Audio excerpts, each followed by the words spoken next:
Assalamualaikum warahmatullahi wabarakatuh. Alhamdulillahirrabbilalamin. Wassalatu wassalamu ala asrafil anbiya'i wal mursalin wa ala alihi wa sahbihi ajmain. Alun alangkah yang pertama kalinya, marilah sama-sama kita panjatkan rasa syukur kita atas kehadirat Allah Subhanahu wa Ta'ala yang mana telah memberikan kita kesempatan dan kesehatan sehingga kita bisa bersharing dalam di sore hari ini. Untayan langkah yang kedua kalinya, salawat beriringan salam yang tak pernah jenuh apalagi bosannya kita hadiahkan ke ruh junjungan Nabi besar Muhammad Shallallahu Alaihi Wasallam. Baiklah, yang pertama kalinya di sini saya akan memperkenalkan diri saya. Saya Rini Sophia Pohan, NIM 21050009 dari Prodi Manajemen Dakwah Sekolah Tinggi Agama Islam Negeri Mandailing Natal. Baiklah, saya akan memaparkan materi saya yang berjudul Historitas Kepemimpinan Islam dalam mata kuliah Kepemimpinan Islam bersama dosen kita tercantik Ibu Siti Rahma Harahap MA. Baiklah, yang pertama saya akan menjelaskan tentang kehadirannya manusia itu adalah sebagai khalifah. Setiap kaum adalah pemimpin dan setiap pemimpin bertanggung jawab atas kepemimpinannya. Mungkin kata-kata tersebut yang paling cocok dan pas bagi setiap orang muslim di sentoro jagat raya ini. Kenapa tidak? Manusia diturunkan di bumi ini adalah sebagai khalifah yang memakmurkan dan menyemarakkan dunia. Mungkin kita juga sepakat bahwa pada setiap individu manusia muslim adalah seorang pemimpin, yakni memimpin dirinya sendiri dan bertanggung jawab atas dirinya sendiri. Berbicara tentang kepemimpinan, sungguh alangkah menumbuhkan jiwa semangat bagi kita, apalagi kita seorang mahasiswa. Setiap muslim yang peduli akan iman yang diembannya. Jika kita menoleh jauh ke belakang tentang sejarah awal Islam, tentulah kita akan menemukan banyak pelajaran yang luar biasa apabila diaplikasikan dalam dunia modern sekarang. Khususnya dalam hal kepemimpinan, bagaimana bentuk kepemimpinan Rasulullah dan bagaimana sahabat-sahabatnya, dan bagaimana cara pemilihan seorang pemimpin pada saat itu. Baiklah, akan kita kupas satu persatu. Yang pertama, di sini saya akan menjelaskan tentang pengertian kepemimpinan dan pemimpin. Dalam kehidupan sehari-hari, baik di lingkungan keluarga, organisasi, perusahaan, sampai dengan pemerintahan, sering kita dengar sebutan pemimpin. Kepemimpinan serta kekuasaan, ketiga kata tersebut memang memiliki hubungan yang berkaitan satu dengan lainnya. Pemimpin adalah orang yang mendapat amanah serta memiliki sifat, sikap, dan gaya yang baik untuk mengurus atau mengatur orang lain. Kepemimpinan adalah kemampuan seseorang mempengaruhi dan memotivasi orang lain untuk melakukan sesuatu sesuai tujuan bersama. Kepemimpinan meliputi proses mempengaruhi dan menentukan tujuan organisasi, memotivasi perilaku pengikut untuk mencapai tujuan, mempengaruhi kemampuan untuk mempengaruhi orang lain untuk mau melakukan apa yang diinginkan pihak lainnya. Kepemimpinan adalah seni untuk mempengaruhi dan menggerakkan orang-orang sedemikian rupa untuk memperoleh kepatuhan, kepercayaan, respek, dan kerjasama secara royal untuk menyelesaikan tugas. Kekuasaan ini adalah kemampuan untuk mempengaruhi orang lain untuk mau melakukan apa yang diinginkan pihak lainnya. Lagi-lagi kita masih membahas yang sama karena ketiga kata itu sangatlah berkaitan. Dan yang ketiga kata yaitu pemimpin. Kepemimpinan serta kekuasaan yang dijelaskan sebelumnya tersebut memiliki keterkaitan yang tak dapat dipisahkan. Karena untuk menjadi pemimpin bukan hanya berdasarkan suka satu sama lainnya, tetapi banyak faktor pemimpin yang berhasil hendaknya memiliki beberapa kriteria yang bertanggung jawab pada sudut pandang atau pendekatan yang digunakan, apakah itu kepribadiannya, keterampilannya, bakat, sifat-sifatnya, atau kewenangannya, yang mana nantinya sangat berpengaruh terhadap teori maupun gaya kepemimpinan yang akan diterapkan. Baiklah, langkah yang kedua kalinya kita akan membahas tentang tipe kepemimpinan secara umum dan secara pandangan Islam. Yang pertama, tipe kepemimpinan secara umum yaitu gaya kepemimpinan otoriter.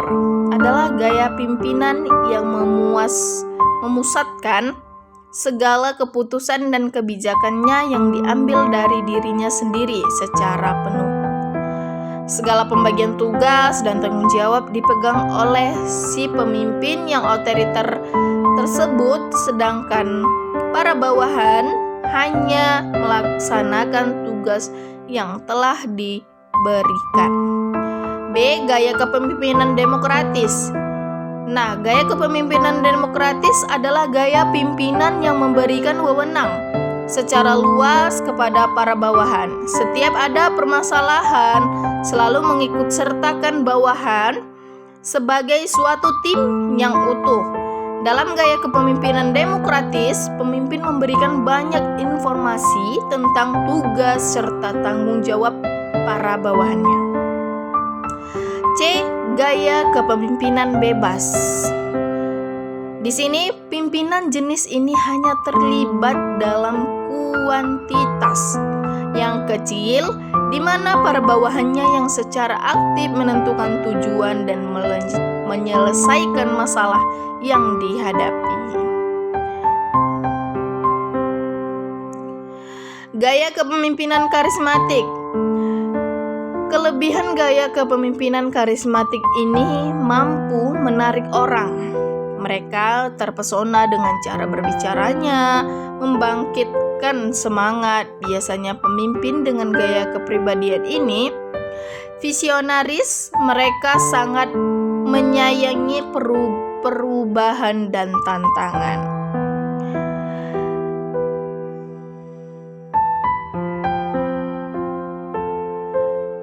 Selanjutnya, gaya kepemimpinan diplomatis.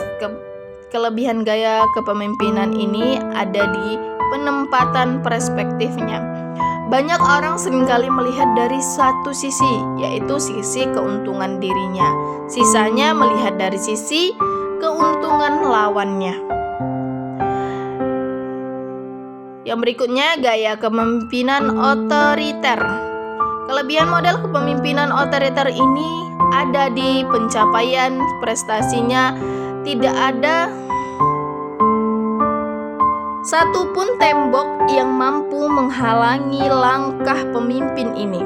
Ketika dia memutuskan satu tujuan, itu adalah harga mati.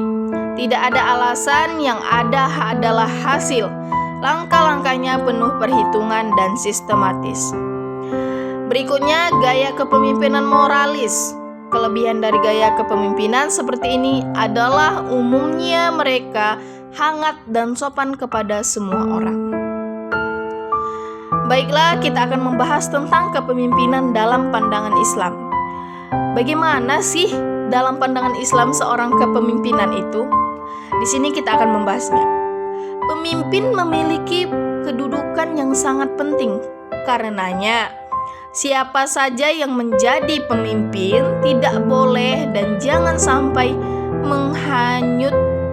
menyalahgunakan kepemimpinannya untuk hal-hal yang tidak benar. Karena itu, para pemimpin dan orang-orang yang dipimpin harus memahami hakikat kriteria seorang pimpinan dalam pandangan Islam secara garis besar, yaitu yang pertama, beriman dan beramal soleh. Yang kedua, niat yang lurus. Yang ketiga, laki-laki.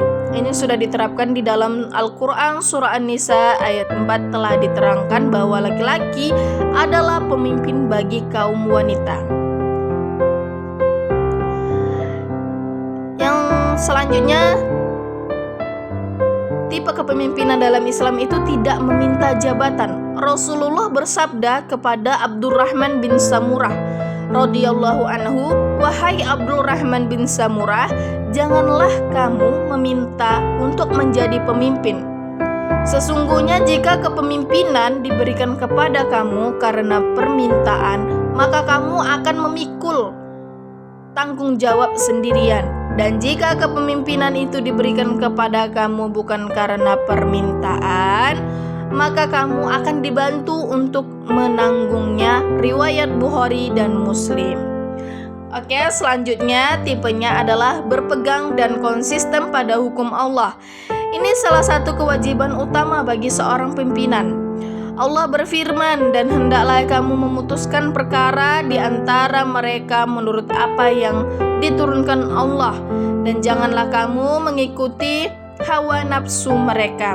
Jika ia meninggalkan hukum Allah, maka seharusnya dilucutkanlah dari jabatannya."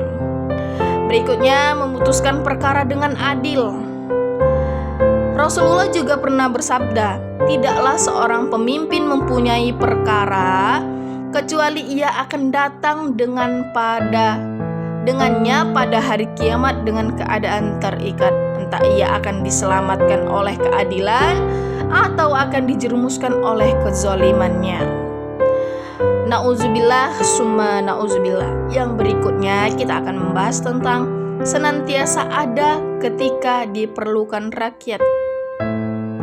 Selanjutnya, menasehati rakyat. Rasulullah juga bersabda, "Tidak seorang pemimpin yang memegang urusan kaum muslimin lalu ia tidak bersungguh-sungguh dan tidak menasihati mereka kecuali pemimpin itu tidak akan masuk surga bersama mereka." Berikutnya, tidak menerima hadiah ataupun sogokan. Seorang rakyat memberikan hadiah kepada seorang pemimpin pasti mempunyai maksud tersembunyi, entah ingin mendekati atau mengambil hati. Oleh karena itu, hendaklah seorang pemimpin menolak pemberian hadiah dari rakyatnya. Rasulullah bersabda, "Pemberian hadiah kepada pemimpin adalah pengkhianatan." Yang selanjutnya, mencari pimpinan yang baik, yang lemah lembut, tidak meragukan rakyat, dan terbuka untuk menerima ide dan kritikan. Baiklah, yang terakhir di sini saya akan membahas tentang prinsip kepemimpinan Islam. Yang pertama, prinsip tauhid, yang kedua, prinsip musyawarah, dan yang ketiga, prinsip keadilan al-adalah, dan yang keempat, prinsip kebebasan. Baiklah, dari semua pemaparan materi saya akan menyimpulkannya bahwasanya pimpinan adalah orang yang dapat amanah serta memiliki sifat, sikap, dan gaya yang baik untuk mengurus atau mengatur orang lain. Kepemimpinan adalah kemampuan seseorang mempengaruhi dan memotivasi orang lain melakukan sesuatu sesuai tujuan bersama. Menyatakan bahwa dalam menjadi pemimpin di muka bumi, maka manusia harus bisa menjalankan apa yang telah diamanatkan oleh Allah. Dan setiap langkah sebagai seorang pemimpin, Allah akan memberikan peringatan bagi kaum muslimin agar selalu berhati-hati tentang apa yang akan dilakukan sebagai khalifah di bumi Allah ini.